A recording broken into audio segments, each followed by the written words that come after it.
کہ کتاب اللہ، بیت اللہ، یوم اللہ، تو یہ شہر اللہ، ٹھیک ہے ہر مہینہ اللہ کا ہے، لیکن اس مہینے میں خصوصی طور پر اللہ کی طرف سے برکتوں کا نزول ہونا، بندوں کی معرفت کا بڑھ جانا، اللہ کے قریب ہونا، بندگی زیادہ ہونا، اور اور مظہر رحمت الہی، مظہر مغفرت الہی، مظہر کرامت الہی، صحیح، یہ ساری چیزیں یعنی، اور چونکہ دین اللہ کا ہے اور دین کی تقویت جو ہے اس مہینے میں ہوا ہے، اس لحاظ سے بھی آپ شہر اللہ کہہ سکتے ہیں۔ اور بھی بہت سارے یعنی وجوہات ہیں جن کی بنا پر اس مہینے مقدس کو اللہ کا مہینہ کہا جاتا ہے۔ ٹھیک ہے، یعنی اس میں خصوصی برکات نازل ہوئی ہیں جس کی وجہ سے پروردگار کا مہینہ کہا گیا ہے۔ تو ہم قبلہ آپ سے جاننا چاہیں گے، کیونکہ یہ شہر اللہ ہے اور آپ کے بقول کے بہت ساری برکات ہیں، خدا کا یہ مہمان بن کے آ رہا ہے، تو مہمان تو خالی آپ نہیں جاتا، برکتیں لے کے آتے ہیں۔ تو یہ مہینہ کون کون سے تحفے لے کے آیا ہے جس کا تذکرہ خطبہ شعبانیہ میں رسول اکرم قادر کی زبان سے ہوا ہے؟ فرمایا کہ بسم اللہ الرحمن الرحیم، ایھا الناس قد اقبل الیکم شہر اللہ بالبرکۃ والرحمت والمغفرہ، انسانوں کہ تمہاری طرف اللہ کا مہینہ آ رہا ہے، اور جب آتا ہے تو مہمان تحفے لے کے آتا ہے، برکت کا تحفہ، رحمت کا تحفہ اور مغفرت کا تحفہ، ایک ایک لفظ اپنے اندر عظمتوں کا ایک سمندر سمیٹا ہوا ہے۔ ناس سے بھی خطاب ہے، مسلمان مومن نہیں کہا گیا۔ اور ان بابرکت الفاظ پر گفتگو کرنے سے پہلے آپ کی اجازت سے برکت میں یہ بھی عرض کروں کہ اتنا اہم خطبہ پیغمبر اسلام علیہ السلام نے ماہ رمضان کے بارے میں اس لیے دیا ہے کہ انسان اس سے یعنی نعمت سے فائدہ اٹھا سکتا ہے جس کی قدر شناسی کرتا ہو، جس کی قدر قیمت کا اسے پتہ ہو۔ اگر یہ فضائل نہ ہوتے، لوگوں کو نہیں معلوم ہوتا کہ ماہ رمضان کیا ہے، اگر جب معلوم نہ ہوتا تو وہ عظمتیں، فضیلتیں جو دامن عقیدت میں، دامن عمل میں سمیٹنا چاہیے تھا، ان سے لوگ محروم رہ جاتے ہیں۔ گویا ایک عظمت اور ایک معرفت اس خطبے کے ذریعے ماہ رمضان کے بارے میں پیغمبر اسلام نے اپنی امت کو حوالہ دیا ہے۔ دوسرا یہ کہ سب سے پہلے برکت کا لفظ آیا ہے، اور الحمدللہ تمام مسلمانوں کی زبان پر یہ ہے کہ برکت کا مہینہ ہے جی، اور مثلا مجلس ہوتی ہے تو کہتے ہیں برکت والی نیاز ہے، جی، افطار میں تو کہتے ہیں برکت والی افطار ہے، کسی کے کہتے ہیں کہ کسی کے ہاتھ میں برکت ہے، کسی کے منہ زبان میں برکت ہے، کسی کے اولاد میں برکت ہے۔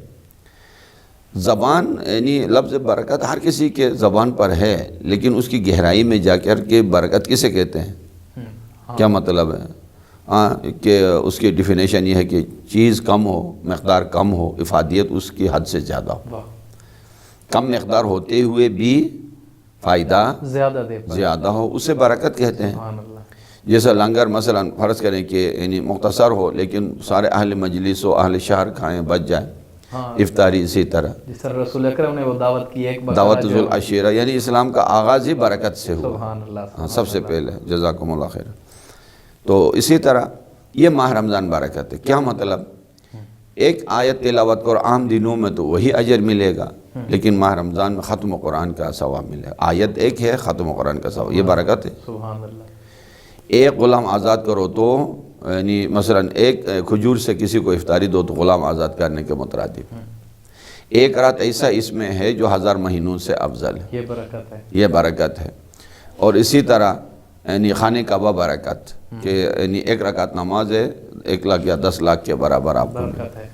تو کسی کے اولاد میں برکت ہے، خود فاطمہ زہرا سلام اللہ علیہ برکات الہی میں سے ہے کہ بیٹی ایک ہے، کوثر یعنی اکثر بھی نہیں، کثیر بھی نہیں، کوثر ہے۔ سبحان اللہ، سبحان اللہ۔ اور خاک شفا میں برکت، تسبیح فاطمہ زہرا سلام اللہ علیہ میں برکت، اور جہاد امیر المومنین میں برکت ہے کہ ضربت ایک ہے، ثقلین کی عبادت سے افضل ہے۔ تو یہ ایک رات یعنی یہ مہینہ ایسا لے کے آیا ہے کہ برکت ہے۔ اگر کوئی اس میں وہ خوبیاں سمیٹ سکے تو گویا 83-84 سال جو عبادت اور مشقت اس نے کرنی ہے وہ اس ایک رات کے اندر اللہ اسے عطا کر لیتا ہے۔ یہ انتہائی خوبصورت آپ نے بیان کیا ایک جملے میں کہ چیز کم ہو، اس کا فائدہ بہت زیادہ ہو۔ اور قبلہ اس سے آگے ہم بڑھتے ہیں کہ رسول اکرم قادر نے اسی خطبے میں فرمایا مغفرت کا بھی مہینہ ہے۔ تو جس طرح برکت پہ آپ نے خوبصورت گفتگو کی، یقیناً مغفرت کی بھی ہمیں گہرائی جاننی چاہیے۔ ہاں، گہرائی ہے کہ غفرہ کے معنی ہے کسی یعنی لباس کو جو یا گندہ ہو یا نجس ہو، کسی پانی کے برتن میں ڈبو دینا اور دھو دینا، جس سے اس کے داغ بھی دھبے بھی دھل جائے، گندگی بھی دور ہو جائے، اور نجاست اگر ہے تو پاکیت میں تبدیل ہو جائے. اس کو کہتے ہیں غافارہ عربی ڈکشنری میں. یہ ماہ مغفرت کا مطلب کیا ہے کہ ہم 11 مہینہ آلودگی کے اندر رہتے ہیں، جس کی وجہ سے ہماری زبانیں آلودہ ہیں، ہماری سوچ آلودہ ہے، ہمارا اخلاق آلودہ ہے، ہماری کمائی، ہمارا لقمہ، یہ سارا. تو اس مہینے کے برکت سے وہ سارے ہمارے داغ دھبے دھل جاتے ہیں، اور اللہ اپنے رحمت کے چشمے میں ہمیں دھو دیتا ہے اور پاک صاف کر لیتا ہے، اور مزید یہ عطا کر لیتا ہے کہ میرا بندہ، میں نے اپنے رحمت سے تمہیں صاف کر دیا ہے، آئندہ تم اپنی محنت سے اسی طرح اگر رہو گے تو یعنی پرواز کرو گے. ایک خوبصورت گفتگو فرما رہے ہیں کہ چونکہ خطبہ شعبانیہ ایک طویل خطبہ ہے، ہم تمام پہ تو گفتگو نہیں کر پائیں گے، لیکن کوشش کریں گے ناظرین تک جتنے اہم مطالب ہم پہنچا سکے. جس طرح آپ برکت اور مغفرت فرما رہے ہیں، چھوٹی چیز فائدہ زیادہ ہو جائے، مغفرت ہے کہ تمام سال کے گناہ اس مہینے میں بخشوا لیے جائیں. اسی خطبے میں ہی رسول اکرم قادر نے برکت اور مغفرت کے بارے میں بھی فرمایا کہ تمہارا اس میں سانس لینا عبادت ہے، تمہارا سو جانا عبادت ہے. میں جہاں تک سمجھ رہا ہوں اور اپنے ناظرین تک بھی یہ آپ کے ذریعے پہنچانا چاہتا ہوں پیغام، وہ یہ کہ کچھ عمل اختیاری عمل ہے، نماز، روزہ، حج، زکوٰۃ، یہ انسان کا دل کرے تو کر سکتا ہے، نہ کرے تو نہ کرے، کرے گا تو فائدہ ہے. لیکن سونا، یہ سانس لینا، یہ تو غیر اختیاری ہے، اس پر بھی پروردگار عبادت شمار فرما رہا ہے.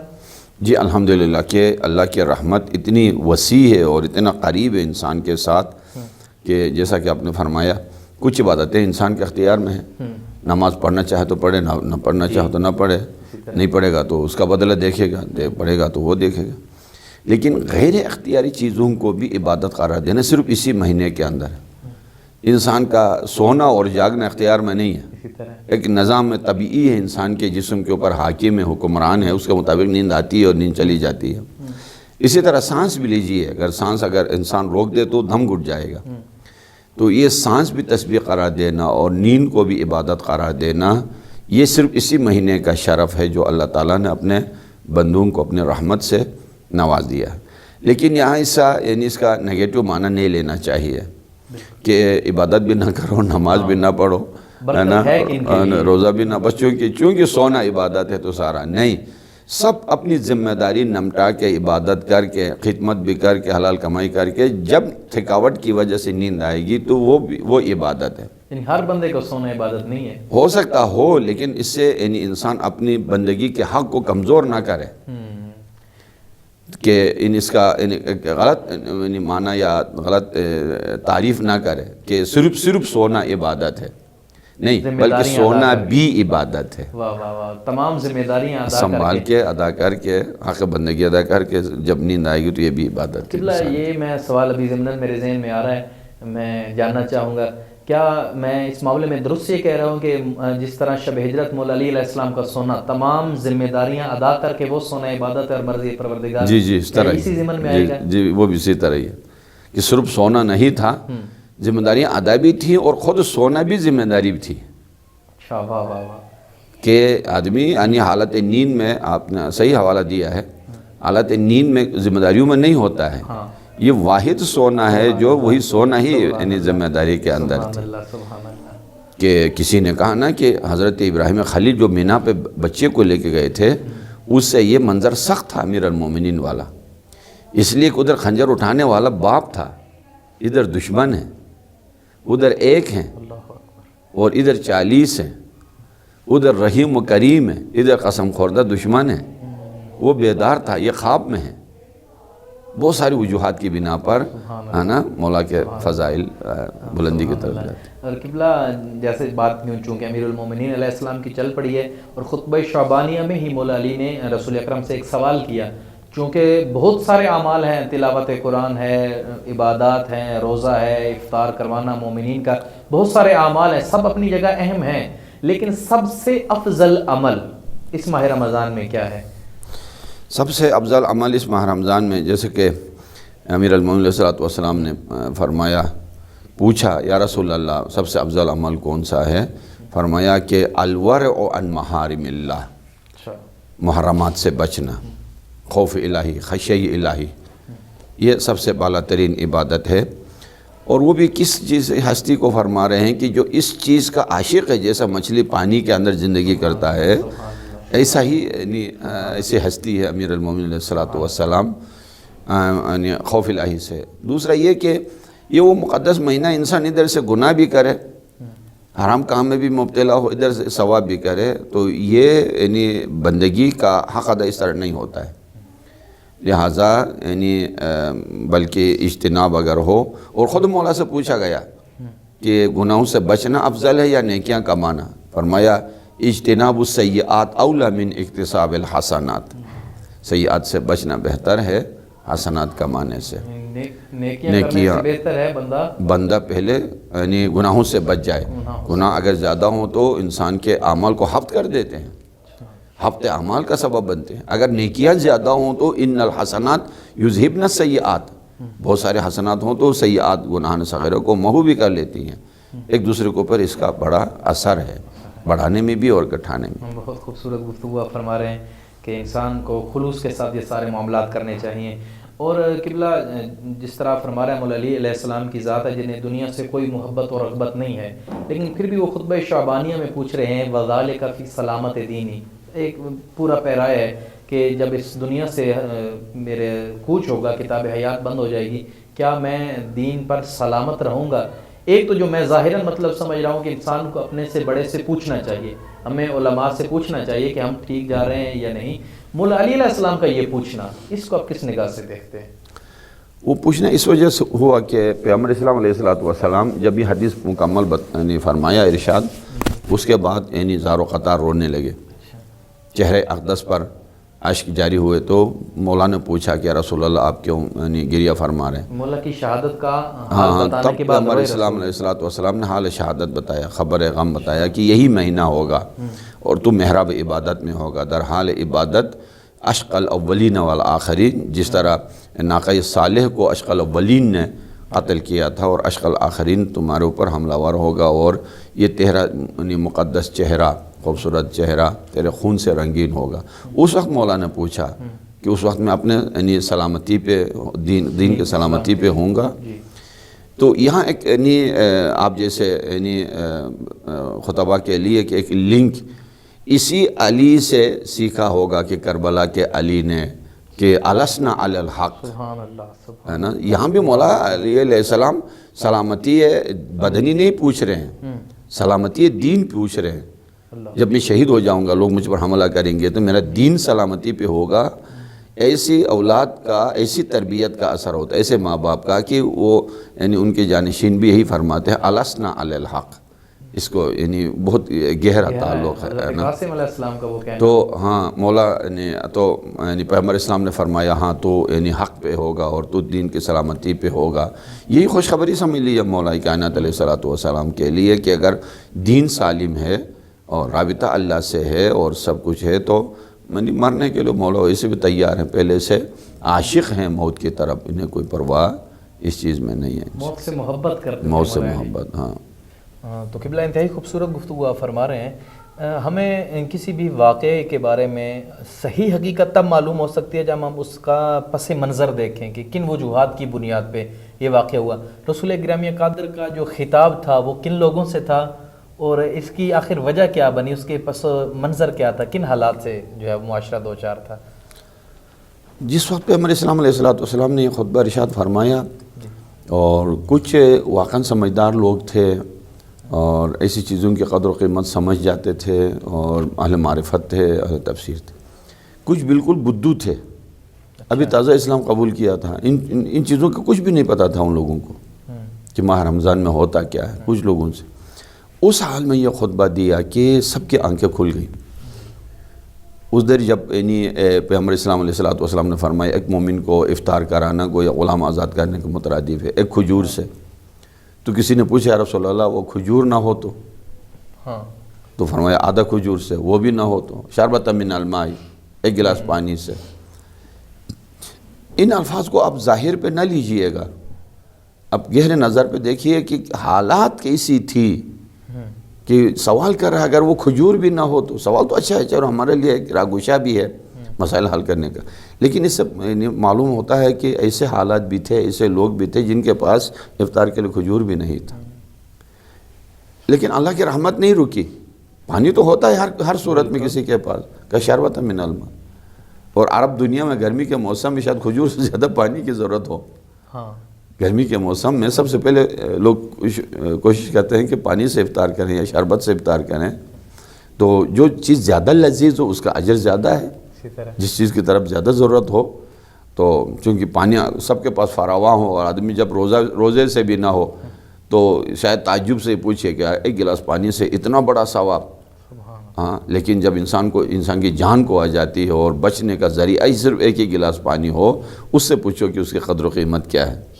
اس وقت انسان فرض کریں کہ ایک گلاس پانی ہے، اس کو بھی آدھا کر کے دوسرے کو دے دیتا ہے کہ یہ بھی اس یعنی افطار کے شرف سے شرف یاب ہو جائے. واقعاً ایسا ہے ایک مرتبہ کہ مثلا پانی فراوان ہے پھر بھی وہی اجر ملے گا چونکہ پیغمبر اسلام نے فرمایا.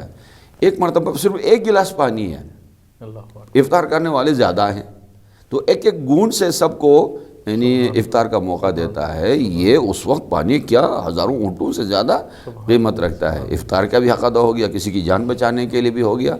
پانی کی اہمیت ایسی ہے نا. کسی کا کتا بھی اگر یعنی بھوک یا پیاس سے مر رہا ہو اور نماز کا وقت بھی ہوا ہو تو آپ وضو نہ کریں بلکہ پانی پلائیں اس کو.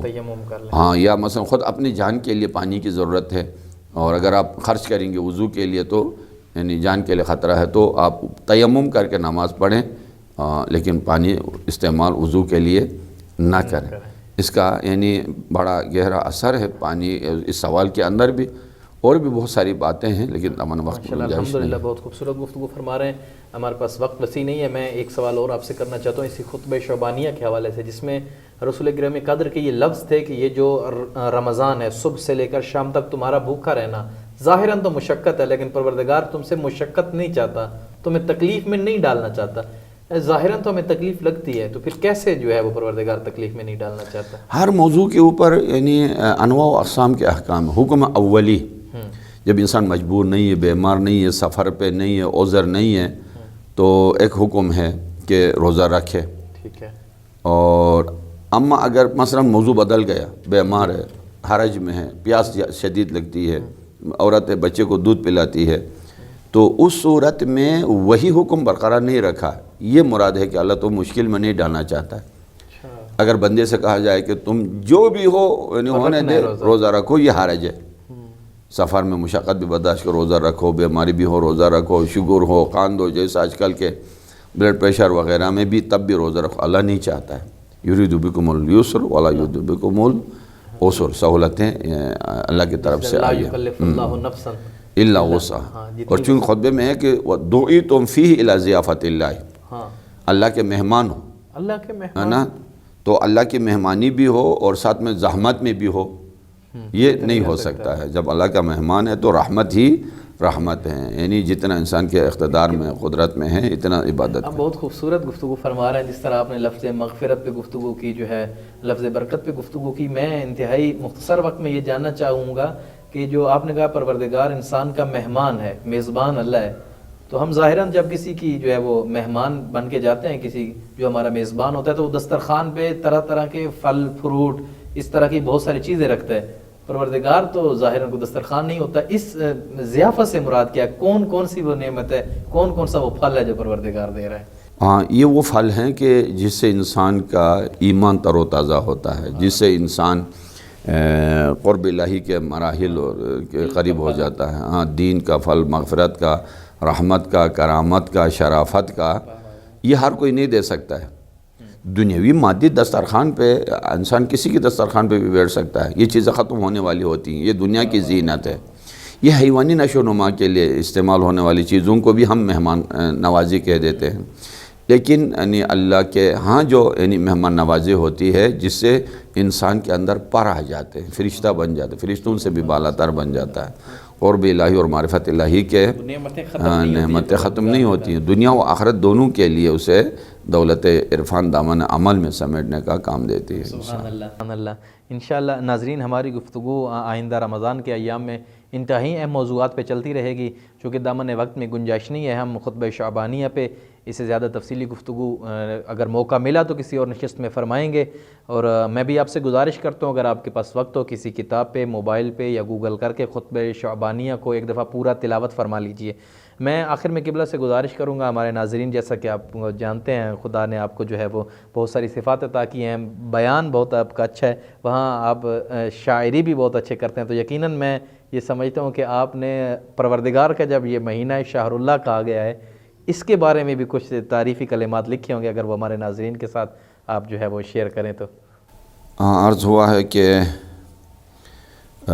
استقبال ماہ رمضان کہیے یا خود فضیلت ماہ رمضان کے بارے میں چند مصرے عرض ہیں، اگر اجازت ہو تو میں بیان کیے دیتا ہوں۔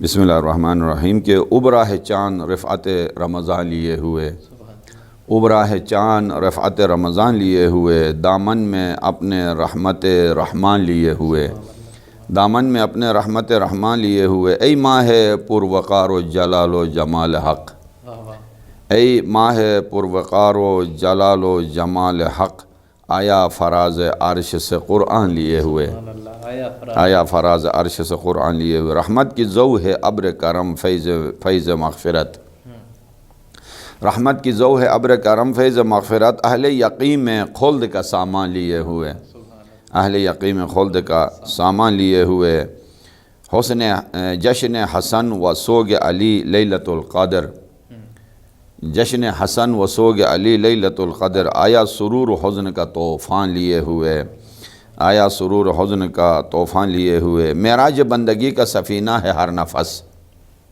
معراج بندگی کا سفینہ ہے ہر نفس، قدموں میں ہم ہیں تخت سلیمان لیے ہوئے، قدموں میں ہم ہیں تخت سلیمان لیے ہوئے، ہے موسم سیام و موسم سیام نہار و قیام لیل، ہے موسم سیام نہار و قیام لیل، دامن میں ہم ہیں دولت عرفان لیے ہوئے، کہ عرض ہوا ہے کہ رحمت کی اس خوشی میں فلک بھی شریک ہے، رحمت کی اس خوشی میں فلک بھی شریک ہے، چہرے پہ قمقموں کا چراغاں لیے ہوئے، چہرے پہ قمقموں کا چراغاں لیے ہوئے، بندوں کو بندگی کی بلندی پر دیکھ کر، بندوں کو بندگی کی بلندی پہ دیکھ کر، شیطان صفت ہیں چھاک گرے باندھ لیے ہوئے، عرض ہوا ہے کہ